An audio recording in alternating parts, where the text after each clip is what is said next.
Parsha about appointing kings and about appointing judges, and in general the whole concept of judicial concept talks about appointing kings. A king, what's the laws in regard to a king, monarchy, Jewish king? We don't have a Jewish king today. The next Jewish king is going to be when Mashiach comes, right? Here, maybe you want to move in a little, and they're going to sit right here. Perfect. Mother and daughter. Right here, next to. First, everybody. So we have Jewish kings. So what we are going to do is to discuss one of the topics, because it's very difficult to discuss the whole Parsha. And the topic that we are going to discuss is on chapter 20, verse 1.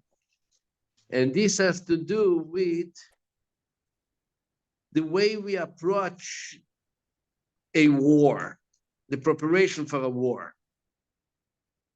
Here, interestingly, that when we went to war, obviously the war was for a mitzvah purpose, whether to conquer the land or to protect us from our enemies. So there was preparation for the war.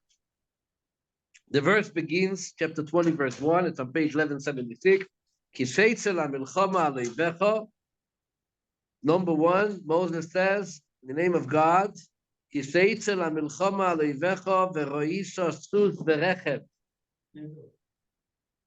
come right here next to me.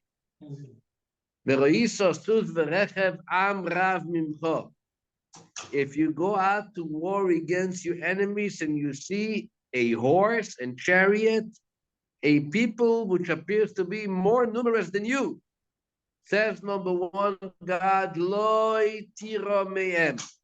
Very strong. You shall not be afraid of them.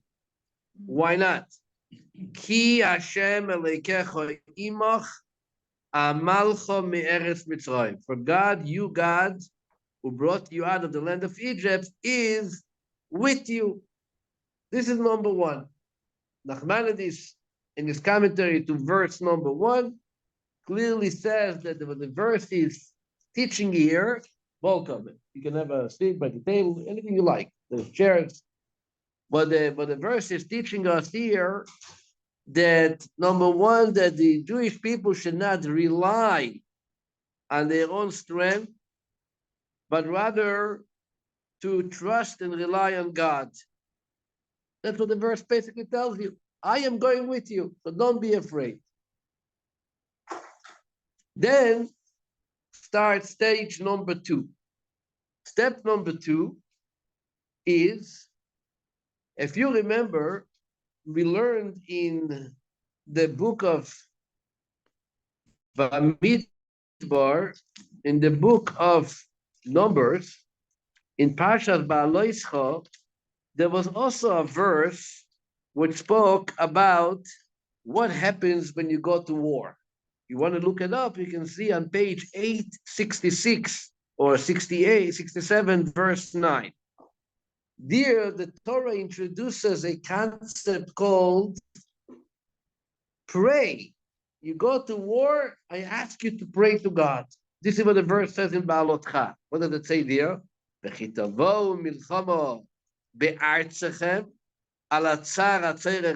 in your land, if you go to war against your enemy that oppresses you, what should you do?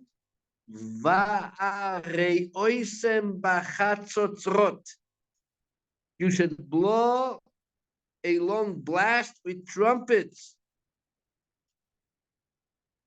What is the trumpet? This is a method of prayer. People are screaming out, are calling out strongly to God for help. So,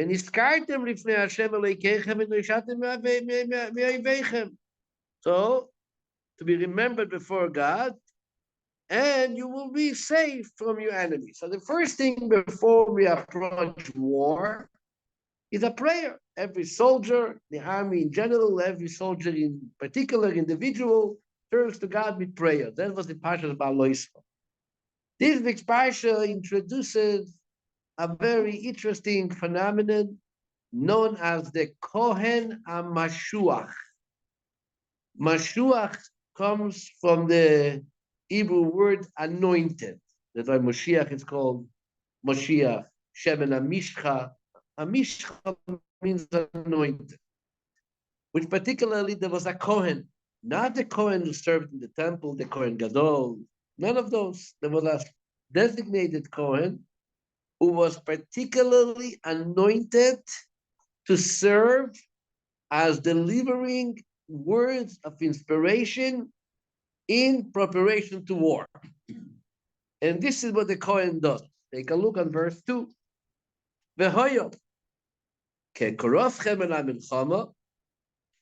It shall be when you are getting close to the battle.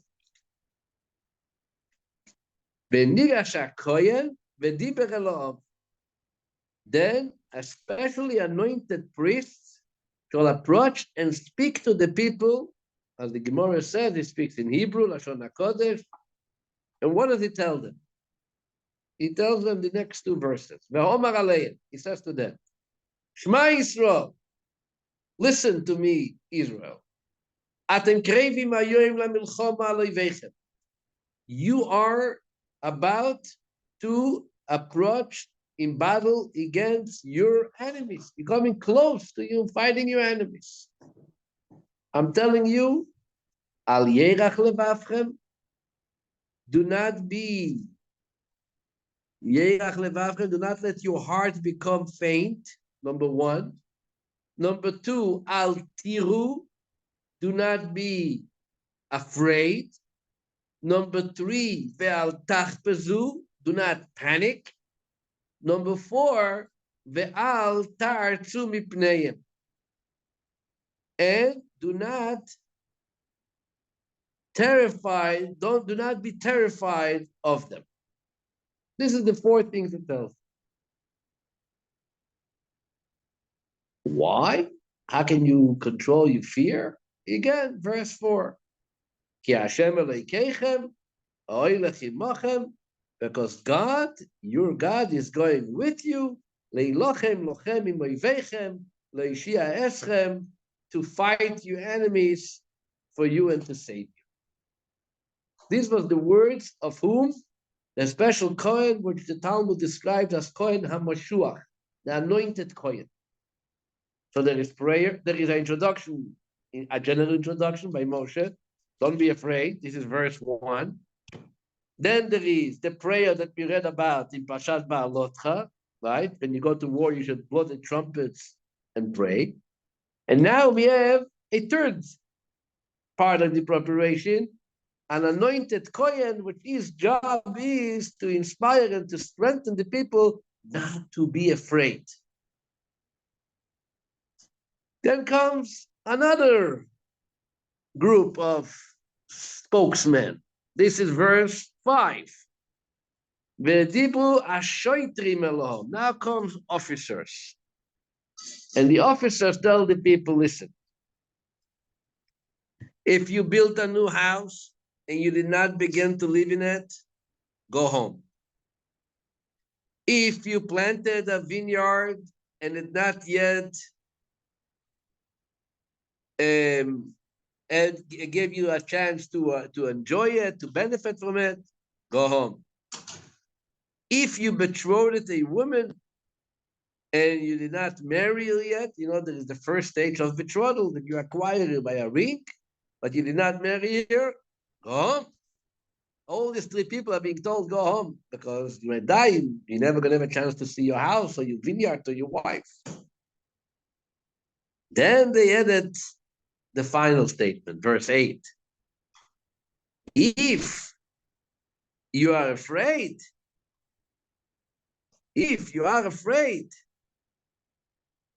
and your heart is faint, go home. We don't need you here. You're going to make everybody else to be afraid. That's it. So who was left fighting? They said, I once read that in the town of Brisk in Lithuania, Poland, Lithuania, the the modern people, the ones who kind of stayed away from orthodoxy, made a Hanukkah play. What was the Hanukkah play? They played out a Jewish war. They filled up a stage with 100 people. Somebody was with a long white beard. He's the anointed Kohen. And he makes an announcement. What is his announcement? Anybody who is built a new house, when they didn't give yourself a chance, go home. 20 people off the stage. Then he makes an announcement. A vineyard, go home. Another 20 people go off stage. A new woman, another 20 people go. Anybody is afraid, the entire stage goes off. 2 old men are remaining on stage. And these was the 2 local rabbis, the Orthodox rabbis. And kind of everybody is mocking the Jewish situation of war. There's nobody left to fight. Okay? But then became a whole tumult, a whole situation. Everybody's talking. Look, they were mocking the Torah. They were making fun of a mitzvah. We got to do something about it. So they came to the rabbi to discuss what do we do with a group like that to create such a play which is seemingly making fun of the Jewish people and the Torah and the mitzvahs. And the rabbi said, what did they do? And they tell him, there was a stage, 100 people, 20 left, 20, all the announcements. And then the other rabbi, this fighting rabbi, you stayed, and that's it. But the rabbi said, I don't see anything wrong with that. That's exactly how it was. The only issue is they should have added one more line to the play, that these 2 old rabbis won the war. That's it. But otherwise, that's exactly how it was. It's okay. They just missed out the bottom line.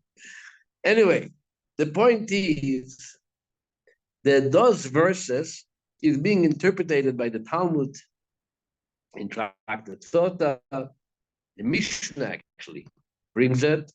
Rashi also quotes it in Chumash.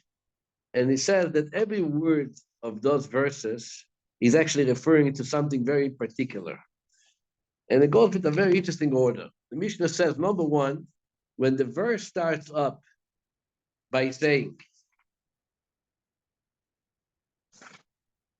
you are coming today into battle against your enemies.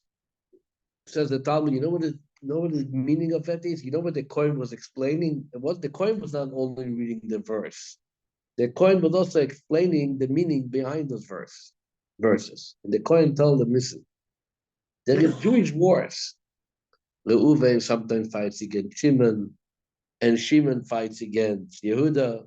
You can have wars, but you should know, you should recognize who your enemy is. Because in the Jewish wars that you have,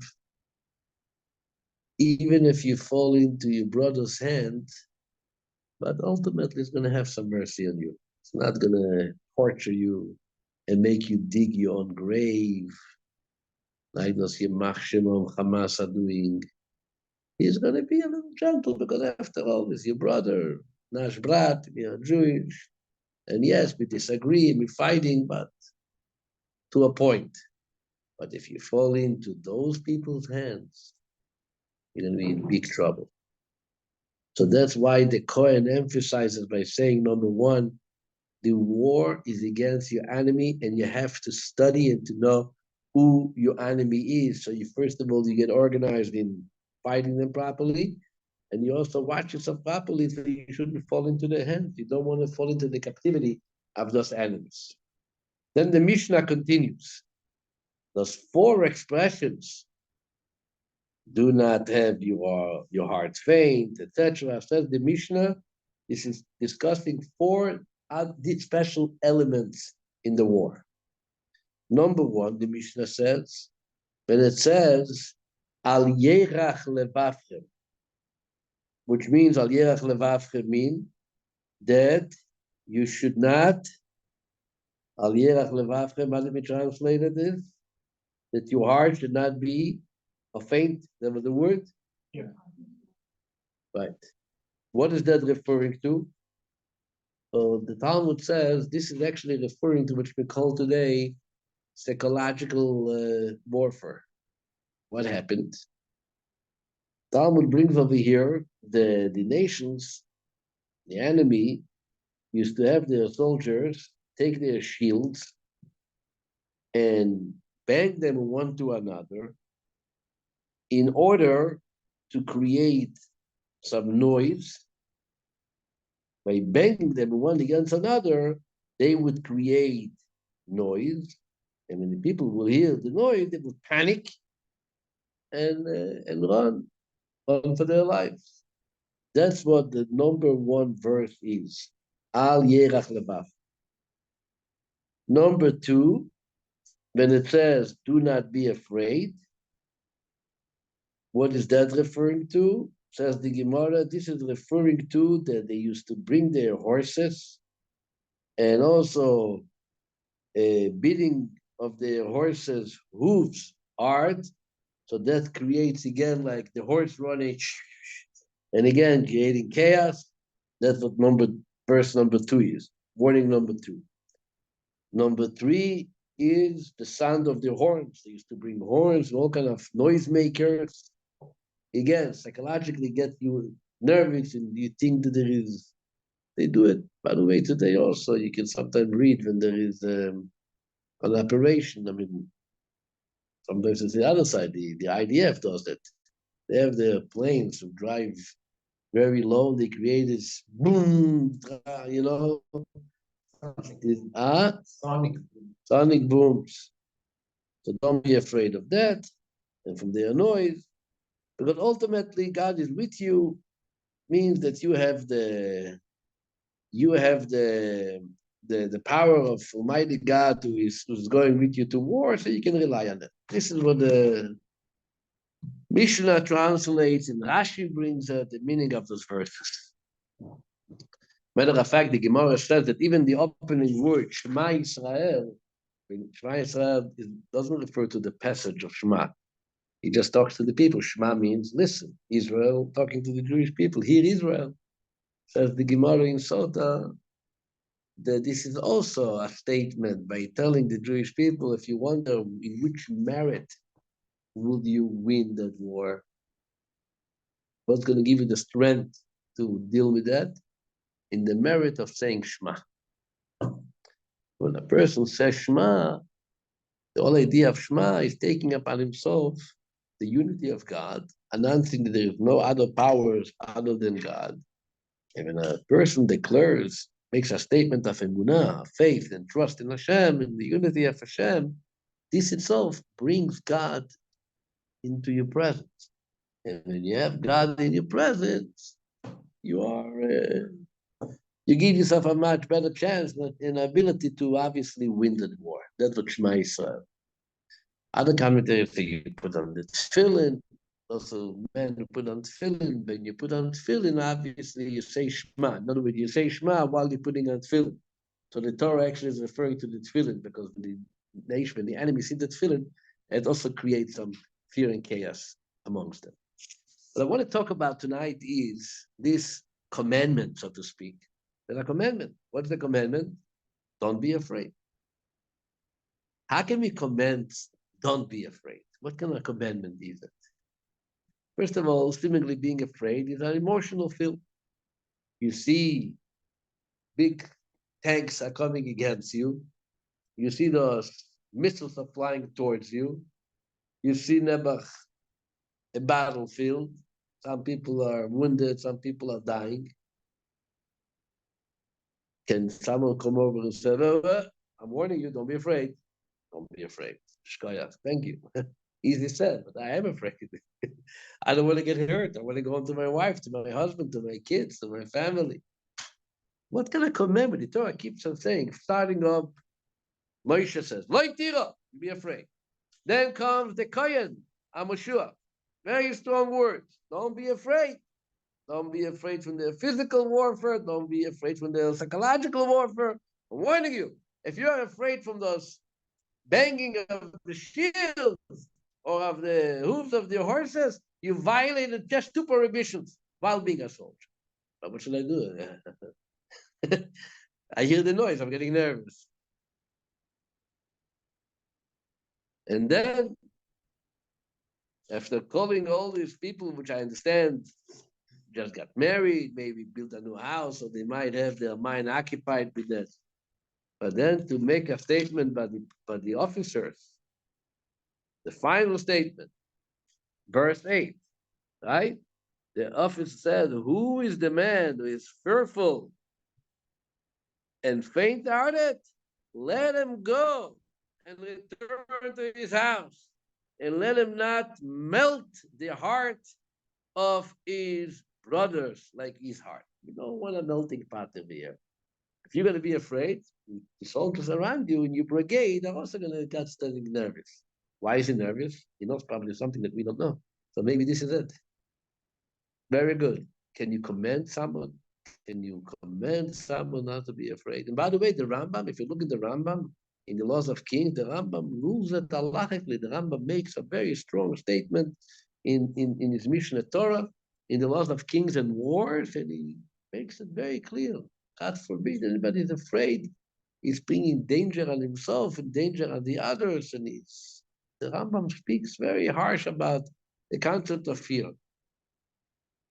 But Rabbi, I'm afraid. What do you want me to do? I'm afraid. I have anxiety. So one tranquilizer, another one, but I still have anxiety. What should I do? Ah, antidepressant. Mix it up with some cholent. What do you mean antidepressant? I'm afraid. But this is a very good question. The simple answer, simple, it's not simple, but one approach can be that, maybe you have to consider that the victory is definite. The only reason you're afraid because you're not sure how victorious you're going to be. And you might get hurt. And if somebody goes into the war and he says to himself, oh, God is right here before me. And he's leading the war just as I am. He's actually leading it. So there's no question that there is victory. So the concept of not to be afraid is convince yourself, get it into your mind that you are on a march towards victory. There is a very interesting statement that one of the Lubavitcher Rebbe's brings, that he met soldiers. He met soldiers, and the soldiers there were soldiers when there were Jewish soldiers who worked for the Tsar. I think about the Tzemach Tzedek, one of the Chabad Rebbe's, I don't remember right this moment. And he was speaking to them, and he was very happy to hear from them that he said that to win a city is not with tears, but with marching in with songs of joy. Coming in to the fortified city, when you start crying and talking about your personal issues, you're never going to win. Right away, they're going to get your number and you're going to be gone. If you want to conquer the city, the soldiers told the Rebbe that by us in the army, we know that if we are marching towards the fortified city, there's no time for crying. The only thing which we do, dun, dun, dun, dun, dun, dun, dun, dun, the march of victory with simcha, that's how we go in and that's how we take off. That's the simple. What's the source for this joy? There's no wedding going on. What's the joy? The joy is of conviction. I'm going to win. What's the issue? You're already singing already as if you won. And that itself inspires you with the strength, with the ability to be able to go and actually conquer it. So this is one approach, but maybe this is the simple meaning of the verse. The verse tells you that what? Don't be afraid. And it says why? Because our God is going with you. So what does it mean God is going with you? And then what? I shouldn't be afraid because it's going with me. I mean, I'm going to get hurt. He is God, so he has a greater chance to protect himself. Right? He's unseeable. I'm going to get a bullet. The answer is it's not about seeing you or not seeing you. The answer is what? You're going to victory. Be sure that you're going to win. And when you go with that mode, with that approach, that I'm going to win, so no reason to be afraid. But there is another insight into fear, which is actually a general insight, which it's important to talk and to study. I don't remember doing it in this class for some reason, through the years, trying to go back. I don't remember studying it. There's a very interesting letter, which is written by the Tzemach Tzedek. Tzemach Tzedek was the third Lubavitcher Rebbe, but the grandson of the Schneer Zalman. His name also was Menachem Mendel Schneerson. Reb Menachem Mendel Schneerson, which is the same name as our Rebbe. Our Rebbe is a grandson of the Tzemach Tzedek. Matter of fact, Tzemach Tzedek's Rebbetzin, his wife was Chaim Mushka, and by our Rebbe, his name was Reb Menachem Mendel, and his wife's name was also Chaim Mushka. But even the Rebbe, his father was rather Rebbe, Rabbi Yitzchak, but Rabbi Yitzchak was also a direct grandson of the Tzemach Tzedek. His oldest son, his name was Baruch Shalom. The one who became Rebbe was his sixth son, the youngest. His name was Shmuel, the Rebbe Maharash. So there's a letter which was written close to 200 years ago to a person, it's printed in the books, which has the Tzemach Tzedek letters, a person who was dealing with fear. Fear, anxiety, which we call today. And he was asking the Rebbe to give him some suggestions how to overcome it. Is it possible to overcome it? Maybe it's not even possible. And in that letter, the Rebbe Tzemach Tzedek actually uses the Parsha. He brings from this week's Parsha the proof that you can control fear, that you can overcome fear. What's this proof? So he said, the verse says, don't be afraid. So if the verse says, don't be afraid, what do you more than that? That tells you that you can deal with fear. So don't say, he tells them, don't say I can't deal with it. If you cannot overcome fear, then you're making the Torah sound wrong. Then the Torah doesn't know what it's talking about. So you have to know, if you believe in the Torah, you have to know that you can overcome fear. The only question is, how? So what is it writing? First, it's interesting. It starts up and it says, really, your fears have no basis. But nevertheless, I'm going to write you what I want to write you in regard to your feelings of fear. And what does it say? It says something very important. I wouldn't call it a psychological, analysis, but it's something which is clearly written also in Tanya, chapter 14. I'll never write from those words, but not directly with fear. He says, let me explain you before you go into anything, you get rid of fear. Let's show you how to control fear. He says as follows. Number one, you have to know that there is what we call a person's life and soul faculties, intellectual faculties, emotional faculties, right? A person has a brain, you understand things. A person has a heart, they feel things. And where is usually fear? In which category does it belong? Emotional, right? You feel fear. I'm afraid of something. I'm anxious. So the all that. This is not who practices the thoughts of fear.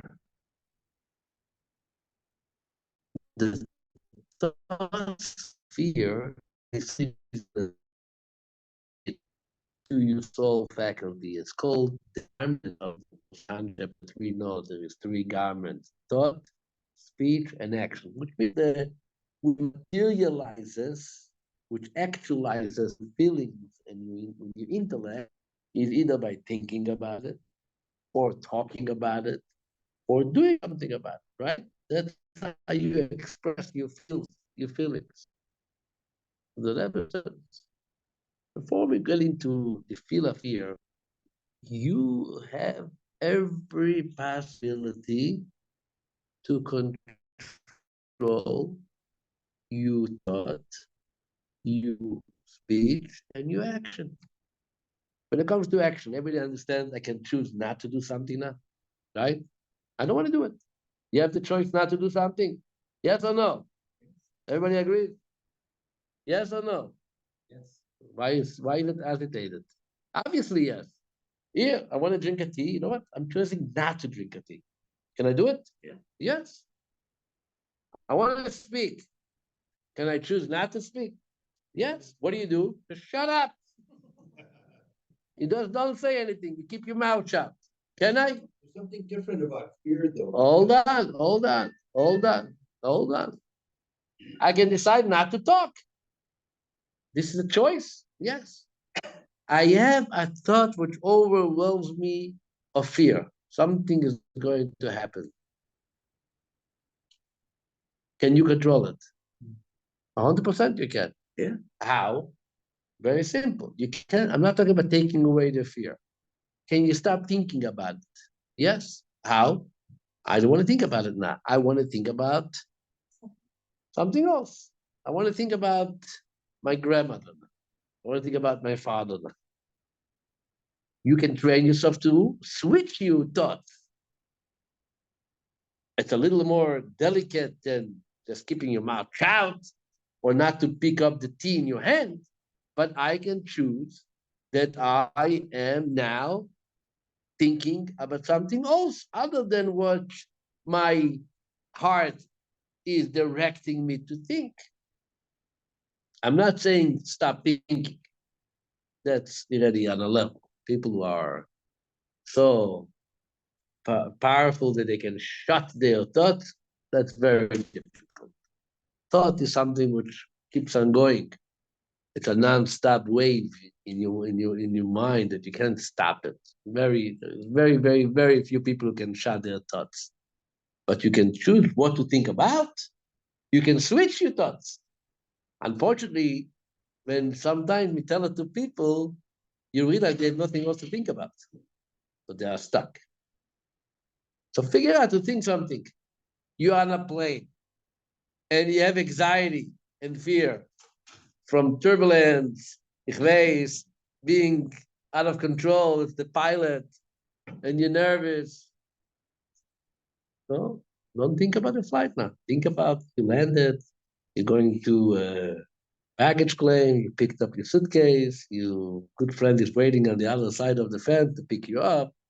Start fantasizing about what happens in 2 hours after we land. What happens after the trip? You can do it. If you don't want to, that's I can't force you to want something. But to say that a person doesn't have a choice in dominating his thoughts is wrong.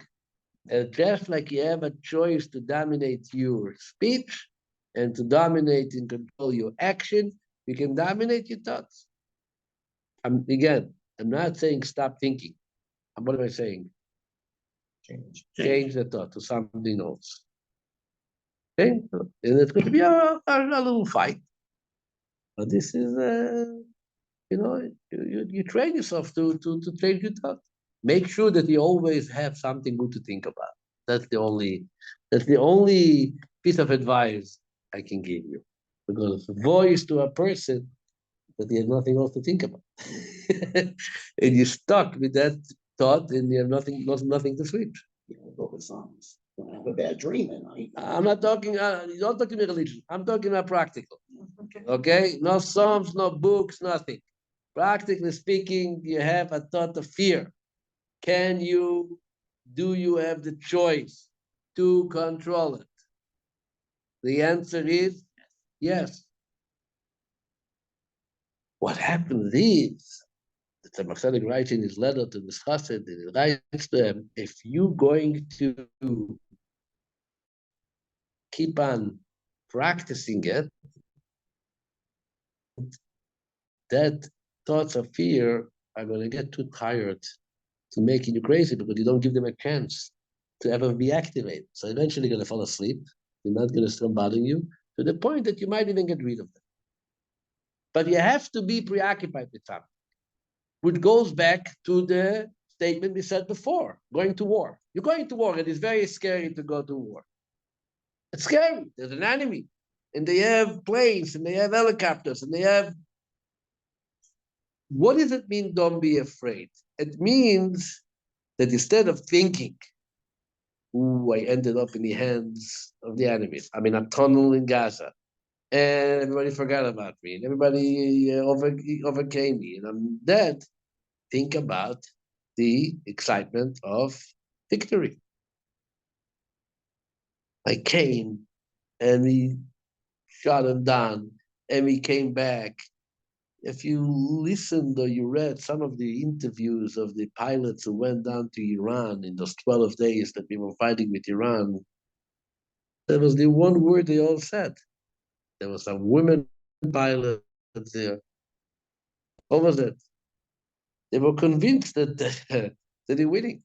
God forbid, one moment of fear that I might end up on the ground, then they would never make it. There's a famous statement. What's his name? You president. Roosevelt. What did Roosevelt say? Ken.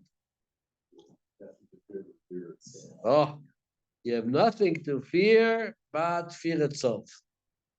A Goy said it, but there is wisdom by Goyim also. Not Torah, but wisdom there. What does it mean? Nothing to fear but fear itself. Such a true statement. Because really what the fear is from the fact that you are afraid. That's what you should be afraid of. You should be afraid from the very fact that what's going to happen? I'm going to be afraid. I'm not going to be able to take care of things. Yeah, that's something you have to be concerned with. But this also should be taken care of. First of all, he writes in this letter, very interesting. It's a Mordechai, right? All he's basing himself on this Parsha, that the soldiers are being told not to be afraid. And he wonders, how can you tell them? So the Mordechai explains, you tell them that you should not occupy your mind with thoughts of fear. And when you are consciously inspiring yourself with more fantasies of fear and situation which may occur, this is the biblical prohibition against being afraid while going to war. But what am I going to do? It's still there in the heart. Don't worry about your heart. If you're not going to think about it, it says, sleep. And after a few days, after sleeping, going to get into such a sleep, never is going to forget to wake up. That's what it means, al yerach levavtem. He says, by the way, he says the way to move your thoughts into something else. So obviously brings Torah. Torah brings joy, but he says not only Torah. He says, bring yourself even in worldly joyful things. So for some people, it's taking a walk. For others, it's listening to some Levitic happy music, whatever it is. L'chaim. I will tell you about l'chaim. L'chaim means to drink some alcohol. What's the wrong thing with l'chaim? It's very good to say l'chaim. Chassidim especially say l'chaim, and wish each other only good things. L'chaim, but l'chaim it doesn't take care of the thought of the fear. It only confuses you for an hour or two, so you don't think about it. They call it liquid courage. Liquid courage, okay? It gets your mind confused.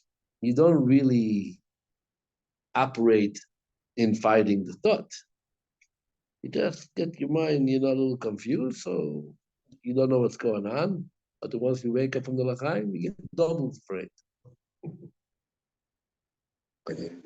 Why am I saying all that? Besides understanding the Parsha, we are in the month of Elul now. In the month of Elul, our Kabbalist sages had shared with us a very interesting secret, and they introduced the idea, it's not in the Talmud, it's not in the Rambam, but it's being practiced by all Sephardim and Ashkenazim, at least since after the Kabbalah was revealed, and this is to recite chapter 27 in Psalms in this month twice a day. And it's recited after Shacharit in the morning, after Mincha. This is a psalm of King David. How does the psalm begin? LeDavid, Hashem, Ori. ishi mimi ira Hashem os chayai mimi efchat. God is my light, my salvation. Says King David, whom should I be afraid of? God is the strength of my life. Who should I be? What's the other word translated in English? I'm not sure. How do you translate the second word? Fear. Here, take a seat. Yeah, סליחה. English? Yeah. לדוד השם מוירי ואישי ממירה. השם מוירי חיי mimi efchad. We read that every single day in these 50 days from Rosh Chodesh Elul to Shana Rab. The Lord is my light and my salvation. Whom shall I fear? The Lord is the strength of my life. Whom shall I dread? Oh, this is with dread. Dread and fear. This is how we start every single month, every single day in this month. We just started it 2 days ago. What does King David say? By the way, why do we say this chapter this time of the year? So one of the things is done in the great Kabbalist, the right law that says that if you count how many times the name of God is mentioned in this chapter, small chapter 27, the David, Hashem Ohivishi, Hashem Oschayai, right? Achat Shalti Met Hashem, Kifti Bevet Hashem, Lachot Benoam Hashem. No, how many times there is the name of God here? Shema Hashem. Hashem panecha vakesh, Hashem yasfen, yoreni Hashem darkecha, betuv Hashem beretz chaim, kabel Hashem. You have 13 times the name of God in this chapter. It's the only chapter which has 13 times the name of God. What is the month of Elul? The month of Elul is the month which God revealed to Moses the 13 attributes of mercy. Yud Gimel Midot HaRachamim, Hashem, Hashem Kel Rachum V'Chanun. That was the day of information and goodwill that God invited Moshe back to the mountains. But we say chapter 27, you knew that's why we're saying it? So we learned something new today. Yeah. Oh, Baruch Hashem. I want to make sure you're not wasting your time. No. Okay, so we have 13 times the name of God, which relate, count them up, by the way, which is relates to the 13 attributes of mercy. And then it mentions also Rosh Hashanah, Medrash, or light. Hashem brings us light by at the new year of Joshua, and if you bird the salvation. There's a lot of insight in the chapter. What is the words of key? The opening words. God, my door. I don't think we have enough. The whole month, the whole days. And by the way, the Medrash says, pray doesn't only be afraid of man, be afraid of inclination. Don't be afraid of the day of judgment. That's with you. So here's a crazy story. In fact, in the news,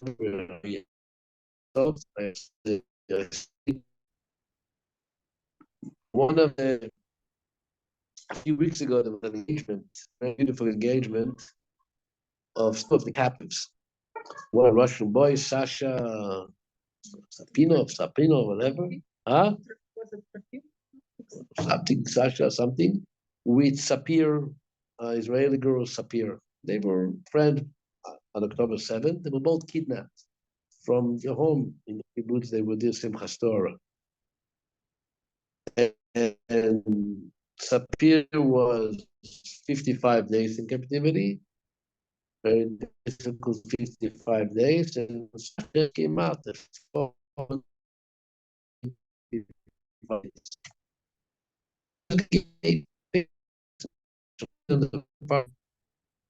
the family is connected to Russia to be dedicated marriage. Very interesting. So this girl, a strong woman, disappeared, a young girl. I just spoke a few times. I saw in one of the religious websites her speech. She says as follows. She says that a few months before October 7th, she didn't feel well. Something was bothering her. And she went to a diagnosis. And the diagnosis was that it's not something that is going to kill you, but you gotta take care of something. But it's not dangerous, it's not the end of the world. She was not calm. So she was surfing the internet for some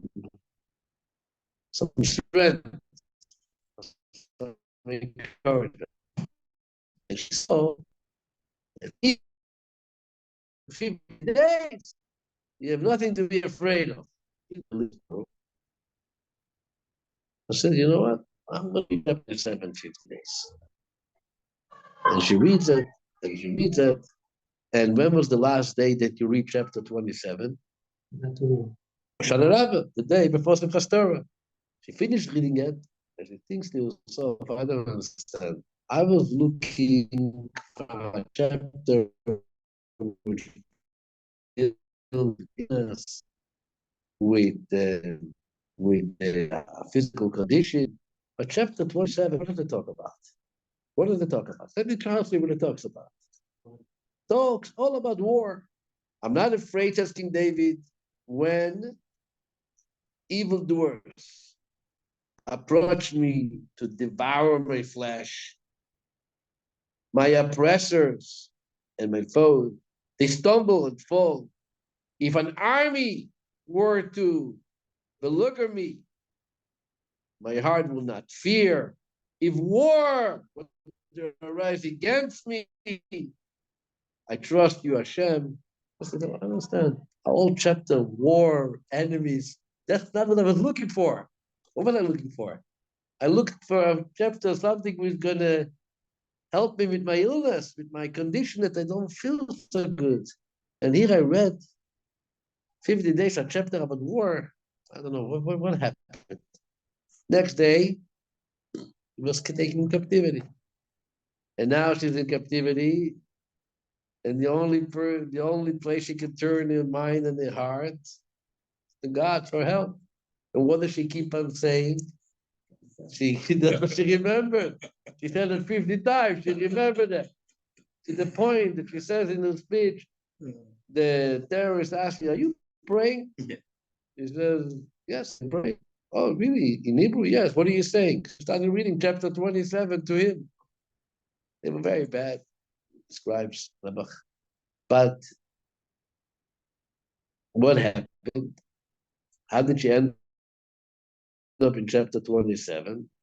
So somebody put on the internet that Rosh Chodesh Elul Rabbi, you say chapter 27. It tells in the holy source, this is the charm, the skula, to be saved from what's it called? From harm, to be saved from judgment. So she said it. She didn't know what was left. She was looking for her illness. True story. What's the point? The point is that King David teaches us, and that's the psalm that we recite in this month of Elul, why that's so important. It's the psalm that we say every single day, even to Rosh Hashanah, even on Yom Kippur, even on Sukkot, we say, why ourselves that really we have the power to be afraid. We have the power not to be afraid. How?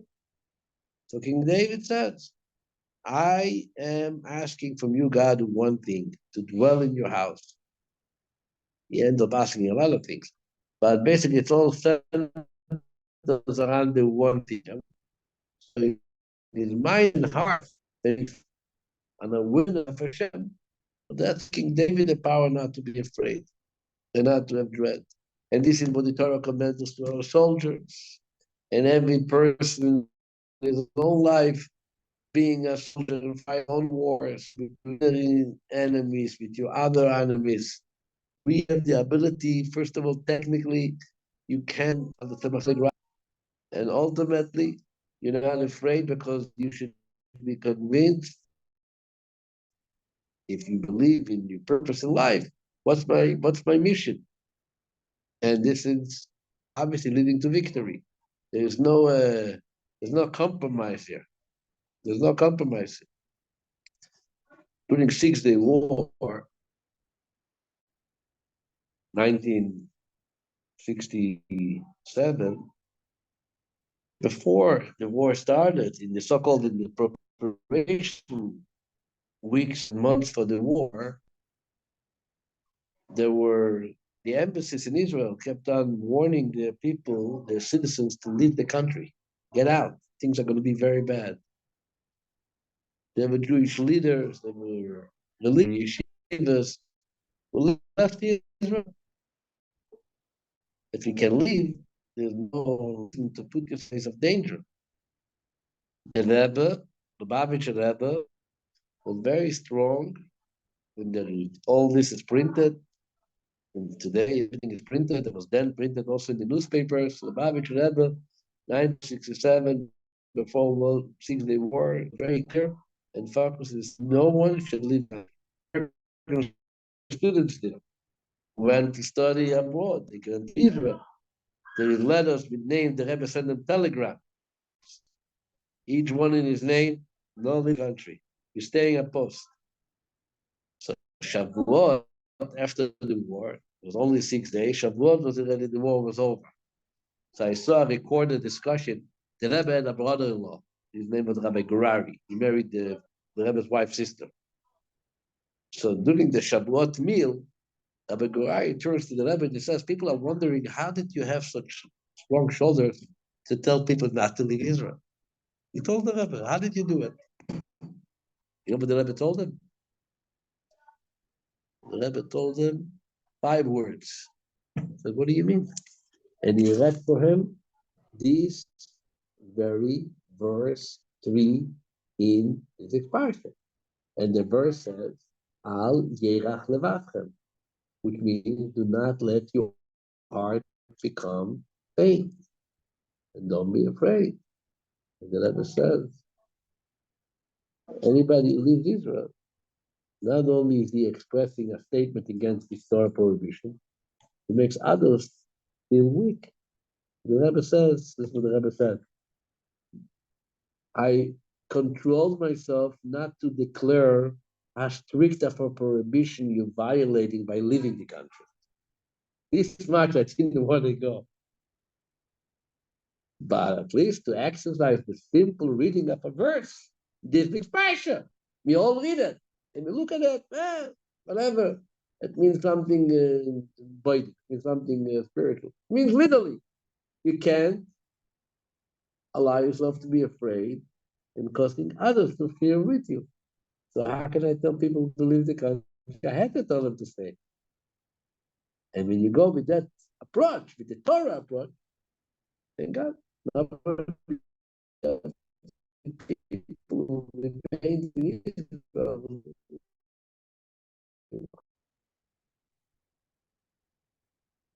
No, let us all use that strength, not in physical war, tired of wars, but to our evil inclination, not depends on the day. So we should not be afraid of the evil inclination either, the Yetzirah, and to know that this is the approach. The approach is that you can't be afraid. You have to march like you march to win a country. You march with simcha, you march with joy, and that's how we're going to win it. Have a wonderful good night. Toda Rabbi, Rabbi Farkash. You're very welcome. Toda Toda Rabbi. Rabbi. Zayk is it. Amen. You too. Thank you, Any Rabbi. questions? Thank you. Thank you. God bless. Thank you. Any Be well. questions? Thank you. Thank you, Rabbi. Everything is clear. Okay. If everything is Be clear, well. is good. Be well. Everything is clear. Yes.